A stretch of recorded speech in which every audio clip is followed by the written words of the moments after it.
class, it's Mr. Sargent here with your day 55 recap video for ELA and for science. Now today in ELA we're going to be studying about homes around the world, and we're going to be learning about 3 different types of houses and homes that people live in around the world. And we're going to be talking about some facts based on the text features from the story. If you remember what those text features are, you got the subheadings, you got the bold words, and you got the captions for the pictures. All right, then we're going to be doing a little chart activity that we can fill out, and you guys can do this at home as well. I'm going to send you guys the link. All right. In science today, we're going to be talking about structures once again, and we're going to be talking also about how these structures have different parts that work together in order to create the structure. It's not just one piece. So stay tuned, and hopefully we learn something today. In ELA today, we continue our theme of homes around the world, and in fact, that's the title of our story today as well, and we're going to read that shortly. We talked about igloos on Monday. We talked about sod houses yesterday. Today, we're talking about, well, the different styles and different types of homes and the reason why people live there. We also talked about our dream home. Now, for me, give me a cabin with the mountains and the woods and nature. I think that would be great. What would your dream home be? Would it be a house by the beach? Would it be a skyscraper in the city? Would it just be a normal house? I would love to hear what your dream house would be. So we then read the story, Homes Around the World. Now remember, we're looking at the subheadings, we're looking at the bolded words, and we're looking at the captions of the pictures, because after the story, we're going to be doing an activity in which you need to know the information found in those text features. So let's go ahead and read that together now. Homes Around the World by Coriander Singh. Now, I love the title here, especially the word world. If you look at the O in world, what is it? Well, it's Earth, isn't it? It's our world, which I thought that was pretty cool, a cool way to do this. So, paragraph 1. People have all kinds of homes or places where they live. Some families live in houses. Other families live in apartments in large buildings. People around the world live in homes like these. They also live in homes you may never have heard about. Now, before we continue, there's a bold word there, isn't there? Homes. Now, because of what we know in context clues, we know that the meaning of homes is going to be around there, isn't it? Well, look right after the comma after homes. The definition of homes, places where they live. This is a place where people live. All right? Remember that, especially for our activity after this. Okay? Now we're on paragraph 2. There's our first subheading. It is a home people can take apart. Some people live in huts. Huts are small, simple homes. They are made from branches that are covered with cloth. These homes are easy to put up and take apart. If it's time to move, people can take their homes with them. So if you think about and compare that to some of the homes that we built last week and some of the ones that we've talked about this week, I think the closest representation or closest connection we can make is sort of like a tent. Think about what a tent does. You can take a tent apart and build it back up. All right. Paragraph 3, there's our next subheading, a home that floats on water. Some people live on houseboats. Houseboats are homes that float on water and can travel on rivers and lakes. Some houseboats have many rooms, just like houses do on land. That is interesting. How many of you would love to live on a houseboat? That'd be kind of weird, always the rocking and the moving. All right, but it's worth a try. Paragraph 4, here's our last subheading, how all homes are alike. No matter where they are, all homes are the same in some ways. They protect us from the rain and the sun. They give us a safe place to live, work, sleep, and eat.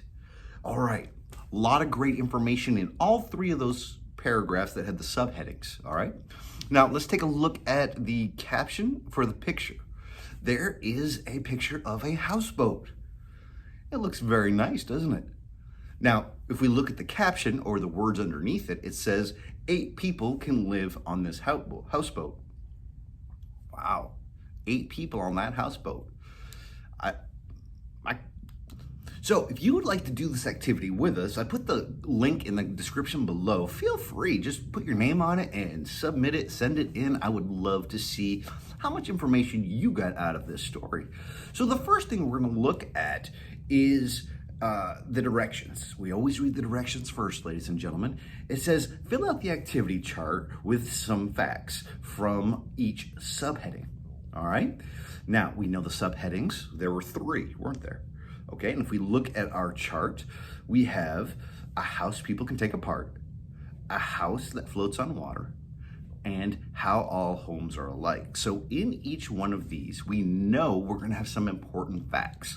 So one suggestion that I have is go back into the story, reread each paragraph, reread each subheading, and then pick out some important parts. So if we go back to the first paragraph, a home people can take apart. Well, what's some important facts out of there?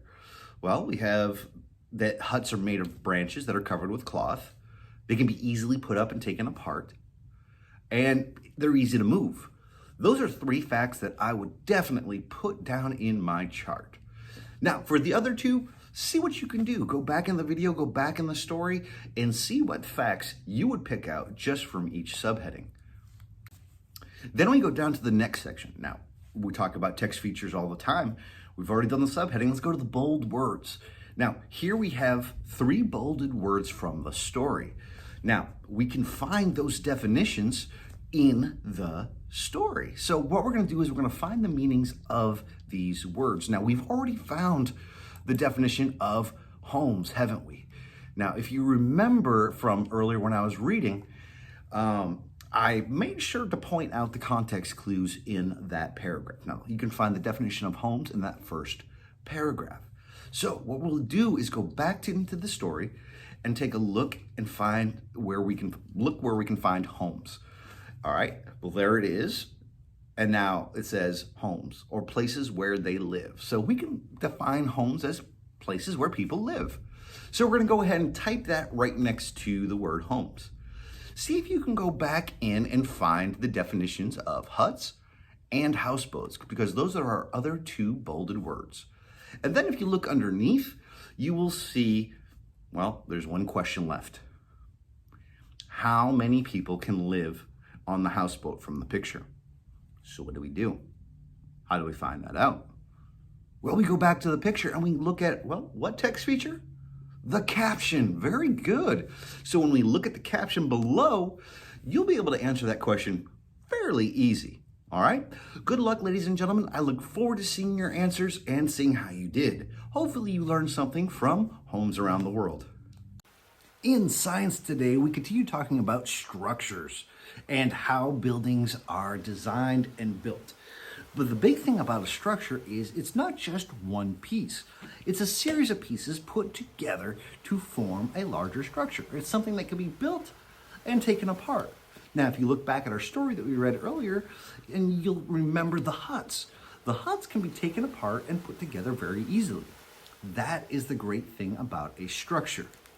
So most of all, knowing that a building, a structure, something that we build has different parts is the first step to our design for Friday's experiment, which we're going to be using marshmallows and toothpicks for. So if you want to join with us, make sure you have those supplies. I gave the students, not homework, but I gave them a challenge activity today. So if you want to do this challenge activity, please take part in it. The challenge activity that I gave them was, what would your dream house be? How would it look? Where would you put it? Would it be by the beach? Would it be in the mountains like mine? Would it be in the city, in the country? It's kind of important to know where you would put that house. What kind of rooms would be in it? How big would it be? Would it be big enough for your entire family, for your dog, just for you? Think about the design of your house.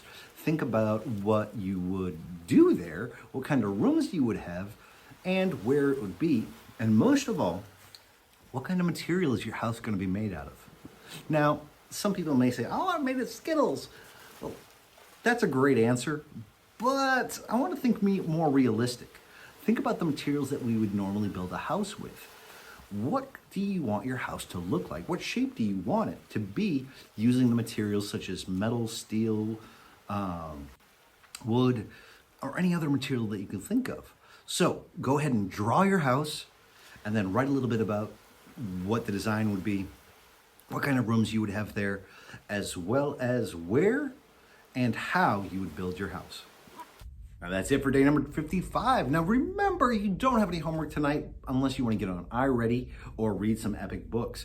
But I will say, I'd love to see you guys, Ding is right, I would love to see you do the challenge activity and bring it to class tomorrow. I cannot wait to see you. And until then, I hope you have a wonderful night.